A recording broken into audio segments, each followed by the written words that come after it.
നമ്മൾ ജനിക്കണമെങ്കിൽ ഒരു യൂത്ത് കോൺഗ്രസ്സുകാരനായിട്ട് ജനിക്കണം. എന്ന് വെച്ചാൽ നിങ്ങൾ ഈ ഫെയിം, പവർ, പൈസ ഒക്കെ ആഗ്രഹിക്കുന്ന ഒരാളാണെങ്കിൽ, അല്ലാതെ സാധാരണ മനുഷ്യരൊന്നും ഇതും കേട്ട് പോയി യൂത്ത് കോൺഗ്രസിൽ ചേർന്ന് കടവും കടത്തുന്നതാകരുത്. ഇനി കാര്യം പറയാം. യൂത്ത് കോൺഗ്രസിൽ നമ്മളിപ്പോൾ ചേർന്നെന്ന് വിചാരിക്കുക.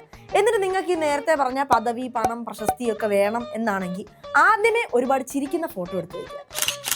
പിന്നെ ഏതെങ്കിലും ഒരു തലതൊട്ടപ്പനെ കണ്ടുപിടിക്കാം. അതിപ്പോൾ ഈ കാലഘട്ടത്തിനനുസരിച്ച് നിങ്ങൾക്ക് കണ്ടുപിടിക്കാം. ഇന്നത്തെ ഒരു കാലഘട്ടത്തിലാണെങ്കിൽ വി ഡി സതീശൻ, ഷാഫി പറമ്പിൽ, എന്നിട്ട് ഇവരുടെ പിറകെ നടക്കുക, ഇവരെ ഇടയ്ക്ക് പൊക്കി പറഞ്ഞും അവരെ പറ്റി റീല് പോസ്റ്റ് ചെയ്തും ഇവരുടെ ഒരു സ്നേഹം പിടിച്ചു പറ്റുക.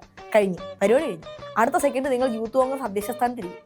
ഇനി നിങ്ങൾ ഇങ്ങനെ ഒന്നും ചെയ്യാതെ ജനങ്ങൾക്കും പ്രവർത്തകർക്കും ഇടയിൽ ഇറങ്ങി പ്രവർത്തിച്ച് കഷ്ടപ്പെട്ട് സംഘടനയ്ക്ക് വേണ്ടി പണിയെടുത്തു എന്ന് വിചാരിക്കും. അപ്പം നിങ്ങൾക്ക് ഏതെങ്കിലും ഒരു ഫണ്ട് പിരിവ് ഏൽപ്പിക്കും. അതും അങ്ങനെ ഏതെങ്കിലും ഫണ്ട് പിരിവല്ല, നാട്ടിൽ നടന്ന ഏറ്റവും വലിയ ദുരന്തത്തിന്റെ പേരിലൊക്കെ ഫണ്ട് പിരിപ്പിച്ചോളെ. നിങ്ങളത് കൃത്യമായിട്ട് ചെയ്ത് കൊടുക്കുമ്പോൾ ആ പൈസയും കൊണ്ട് ഇവർ മുങ്ങും. എന്നിട്ട് നാട്ടുകാർ പൈസ എവിടെയെന്ന് ചോദിച്ച് നിങ്ങളുടെ മെക്കിട്ട് കയറും.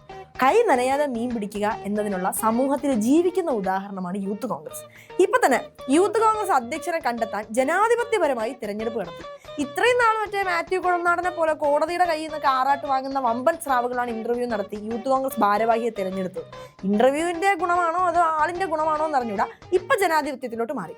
എന്തായാലും ഈ ജനാധിപത്യത്തോട് നടത്തിയ തെരഞ്ഞെടുപ്പിൽ തന്നെ വ്യാജ ID കാർഡൊക്കെ ഉണ്ടാക്കി കുറെ പറ്റിപ്പ്. അത് കഴിഞ്ഞ് തെരഞ്ഞെടുത്ത പ്രസിഡന്റ് ആണെങ്കിൽ ഒരു ശരിയായ അബ്യൂസർ. ഇപ്പോഴാണെങ്കിൽ നേരത്തെ പറഞ്ഞ വരെ റീലിട്ട് സ്നേഹം പിടിച്ചു പറ്റിയ ഒരാൾ അങ്ങ് പ്രസിഡന്റുമായി. എന്ത് സിമ്പിളാണ് ഇവരുടെ പ്രൊസീജിയറൊക്കെ നോക്ക്. പക്ഷെ പഴയ ഒരു സാമൂഹിക സാഹചര്യമല്ല ഇപ്പം. നേരത്തെ പറഞ്ഞ പോലെ പണിയെടുത്തവരൊക്കെ ലേശം കലിപ്പിലാണ്. യൂത്ത് കോൺഗ്രസിന്റെ അധ്യക്ഷനാവാൻ വേണ്ടി ഉടുപ്പ് തച്ച് റെഡി ആയിട്ടിരുന്നയാളാണ് അബിൻ വർക്കി. പാർട്ടിയെ തള്ളി പറഞ്ഞാൽ തനിക്ക് പോകാൻ ഗ്രൂപ്പില്ലാണ്ടായി പോവല്ലോ എന്നോർത്ത് അവസാനം പാർട്ടിയുടെ ഏത് തീരുമാനവും അംഗീകരിക്കുന്നു എന്ന് കരഞ്ഞുകൊണ്ട് പറഞ്ഞു.